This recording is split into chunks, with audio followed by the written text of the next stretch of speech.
फिक्र आपकी में आज की कवर स्टोरी परमाणु युद्ध से जुड़ी हुई है। इसका कनेक्शन मिडिल ईस्ट से है। ये देखिए, सिर्फ 24 घंटे परमाणु युद्ध।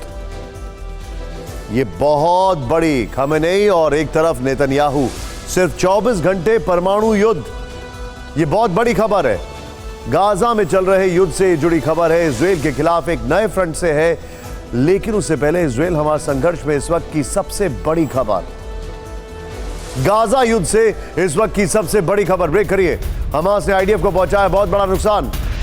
जमीनी जंग में लेफ्टिनेंट कर्नल सलमान हबका की मौत। हबका गाजा युद्ध में मारे गए सबसे सीनियर ऑफिसर हैं। यह खबर पुरानी है, मतलब कुछ घंटे पुरानी है, लेकिन यह वीडियो नया है, इसलिए आपको यह खबर बताना सबसे जरूरी है। यह देखिए, यह सीनियर ऑफिसर की मौत हुई है और यह इजराइल के लिए बहुत बड़ा झटका है। इस सब के बीच में एक और बड़ी खबर आ रही है। गाजा में अब तक 18 सैनिकों की मौत की पुष्टि।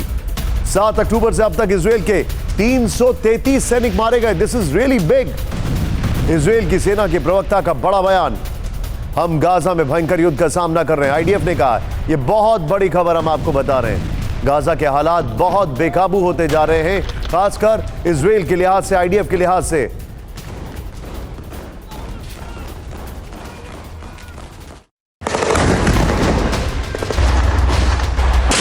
इजराइल की सेना का कहना है कि गाजा में रात भर चली लंबी लड़ाई में हमास के दर्जनों लड़ाके मारे गए। आईडीएफ का यह भी कहना है कि गोलानी इन्फेंट्री ब्रिगेड के सैनिकों ने हमास के लड़ाकों के खिलाफ लंबी लड़ाई की अगुवाई की।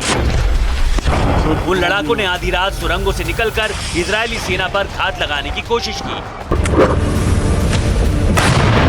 उन पर एंटी टैंक मिसाइलों से हमला किया, मोर्टार और ड्रोन का इस्तेमाल किया।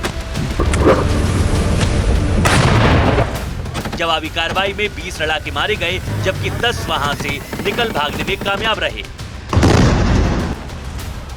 लेकिन ये रात की बात थी। दिन में इजरायली सेना के प्रवक्ता ने जो बयान दिया, उससे समझ में कुछ और ही आया। उन्होंने कहा, इजरायल की सेना गाजा पट्टी में भीषण जंग का सामना कर रही है। आईडीएफ की ओर से यह भी कहा गया कि हमास जमीनी लड़ाई की अच्छी तैयारी करके आया है।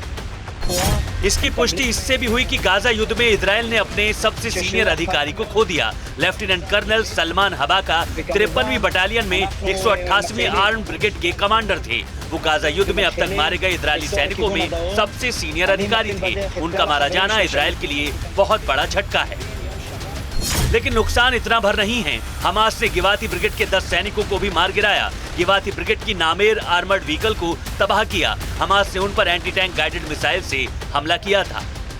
अब सवाल यह है, क्या ग्राउंड ऑपरेशन का फैसला नेतन्याहू को भारी पड़ रहा है? क्या जमीन पर उतरकर हमास से लड़ना नेतन्याहू की सबसे बड़ी भूल साबित होगा? क्योंकि इस जंग में इजरायल के सिर्फ सैनिक ही नहीं मारे जा रहे। हमास की अल-कस्साम ब्रिगेड का दावा है कि उसने आईडीएफ के कई टैंक तबाह किए। यासीन 105 मिसाइल से बुलडोजर और बख्तरबंद गाड़ियों को भी उड़ाने का दावा किया।